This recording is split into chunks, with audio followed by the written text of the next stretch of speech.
Hi, I'm Hunter with Mod Bikes, and if you're watching this, you've likely just purchased one of our electric bicycles.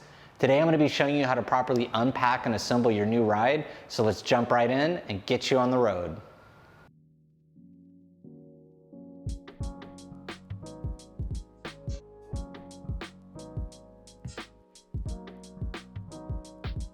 Today we're going to be building one of my favorite bikes, the Mod Black.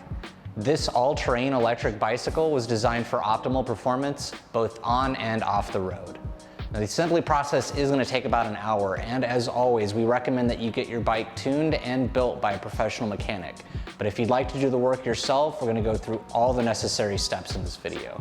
The first thing that we're going to do is open the box and remove all of the contents. Next, with the help of another person, pull the bike out of the box. Make sure not to damage the box in case you will need it in the future.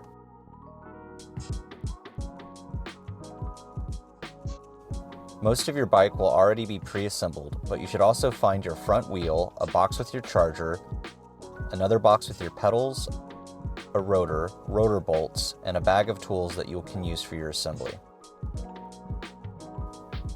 Inside your tool pouch, you should find the quick release for your front wheel,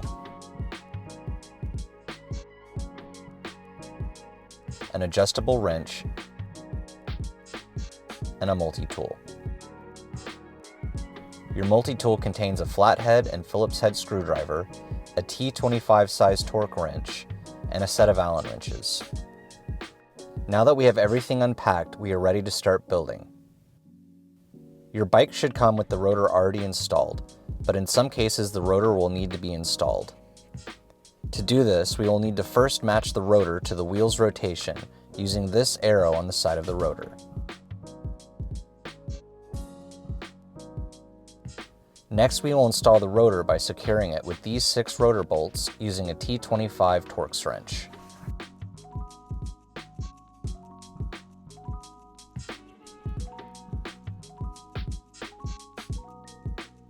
To attach the quick release, we must first remove the threaded cap and one of the springs. Next, we will insert the skewer rod through the wheel's axle.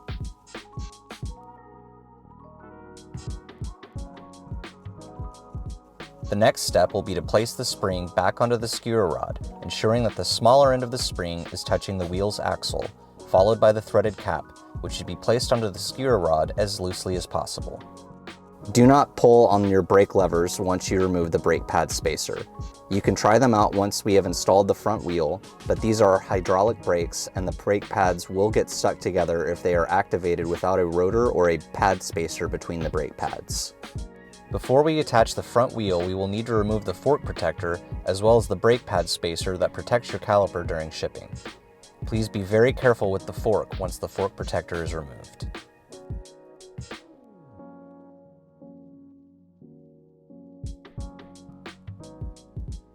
Now we need to align the wheel's rotor with the brake caliper, carefully sliding the rotor between the brake pads as we move the wheel up and into the fork dropouts.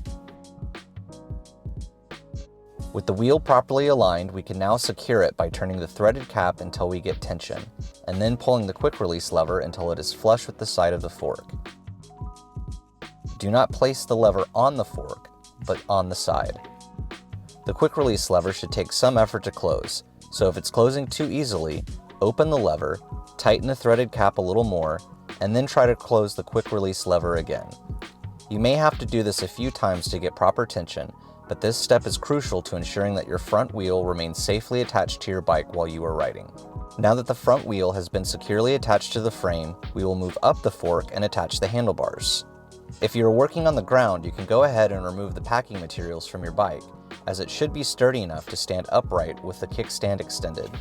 To install the handlebar, remove the 4 bolts securing the handlebar clamp with a 4mm Allen wrench. With the stem plate removed, we can now place the handlebar into the handlebar clamp at the top of the stem and replace the clamp plate, ensuring that the shifter should be on the rider's right side of the bike. Make sure all of the cables are routed from the front of the handlebar and do not go through the stem. Now center the handlebars inside of the clamp, but do not worry about getting proper handlebar rotation as we have a few more steps to go through. Tighten the 4 clamp bolts enough to secure the handlebars, but leave them loose enough so that we can adjust the rotation of the handlebars when the time comes.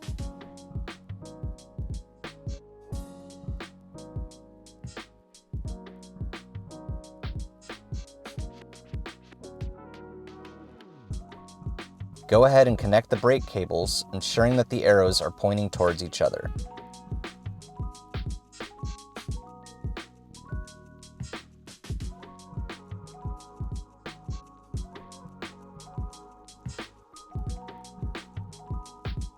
In case the stem is not aligned with the front wheel, we will need to align it. To do this, we will use our 5mm Allen wrench to loosen the 2 pinch bolts that secure the stem steerer clamp to the top of the fork steering tube. With the pinch bolts loose, we can now turn the stem around so that it is pointing forward and aligned with the front wheel. You may find it easier to secure the front wheel between your legs while turning the stem. Once the stem has been properly aligned, we need to tighten the cap bolt with a 5mm Allen wrench. Make sure to leave the pinch bolts loose while tightening the cap bolt, as the cap bolt cannot be tightened unless the pinch bolts are loose. You need to get the cap bolt tight, but not too tight. If the cap bolt is too tight, you will have a difficult time steering the bike, and if the cap bolt is too loose, your fork will not be secured and you will be in for a wobbly ride. Once the cap bolt has been tightened, you can use your 5mm Allen wrench to tighten the 2 pinch bolts on the side of the stem steerer clamp.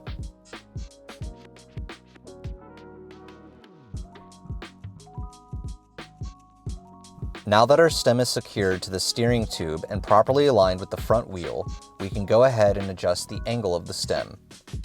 To do this, we will need to loosen the pivot bolt on the side of the stem using our 5mm Allen wrench. Be careful not to loosen the bolt too much as it is spring-loaded. You may need to wiggle the handlebars to free the locking mechanism, but once it's loose, we can go ahead and adjust the angle of the stem.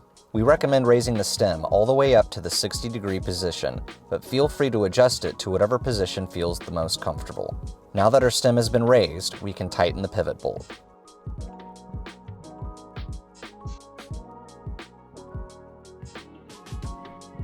Now that we have the stem secured, raised, and aligned, we can go ahead and make the final adjustments on the handlebar rotation. Focus on getting the actual handlebar centered and rotated to a position that feels the most comfortable. You may find that it helps to sit on the bike during this step.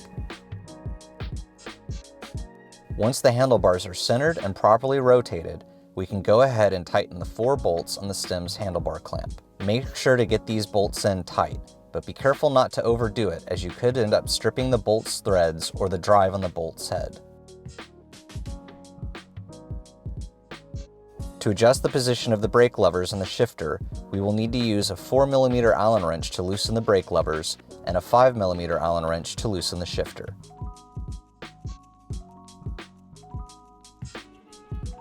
Adjust the angle of the brake levers so that your wrists rest comfortably in a straight line with your arms while sitting on the bike.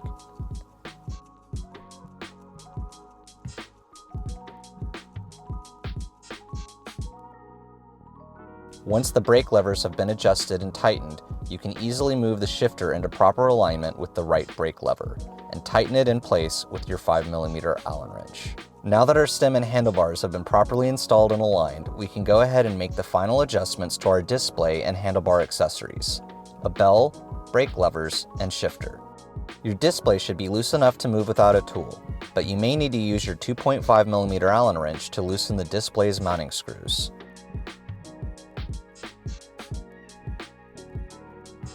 There are also 2 adjustment screws on the sides of the display that you can loosen to adjust the angle of the display, but we recommend that you do not remove them all the way, as they can be tricky to get back into place.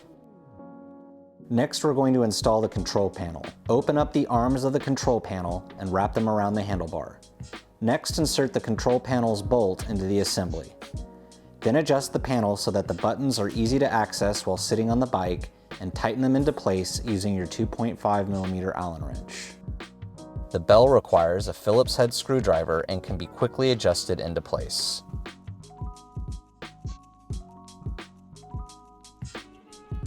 Next, go ahead and connect the display's connectors by spinning the adjusters.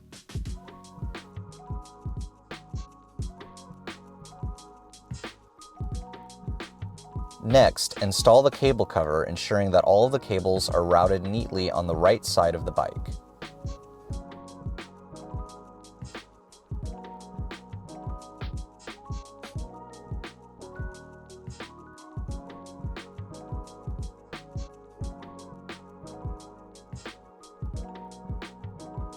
Now that the front of the bike has been assembled, we can install the pedals. Your pedals should each be marked with an L or an R. The L pedal will go on the rider's left side of the bike, and the R pedal will go on the rider's right side. Be careful when initially threading the pedals into the crank arms. Unlike most threaded parts, your left pedal is tightened by turning counterclockwise and the right clockwise. Use your hands to screw the pedals into the crank arms and then tighten them both into place with your adjustable wrench. Now that we are done with the cable cover, we can go ahead and install the removable battery.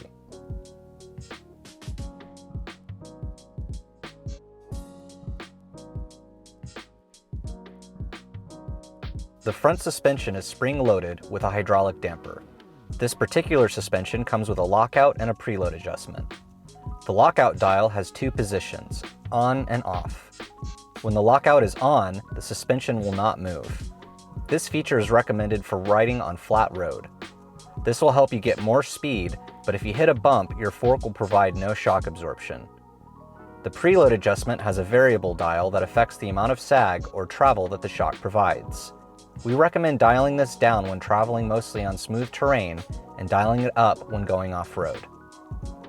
Your rear suspension contains an air shock. This rubber O-ring allows you to mark the amount of travel that you need, although we highly suggest that you have a professional help you with any adjustments to this component. The air pressure in the can is set to around 150 psi and requires a special pump to adjust. While you can certainly purchase one of these pumps, if you put too much air inside, the can will explode. Again, please do not make any adjustments to the rear suspension without professional assistance. That concludes our assembly video for the Mod Black. We certainly hope you found this video helpful. If for any reason something doesn't look or sound right, please don't hesitate to give us a call. Now that said, it will take about 60 miles to fully break in some of the components on your bike, so a little bit of squeaking on the brakes is to be expected. That said, we hope you enjoy your new bike, stay safe, and welcome to the Mod Bikes family.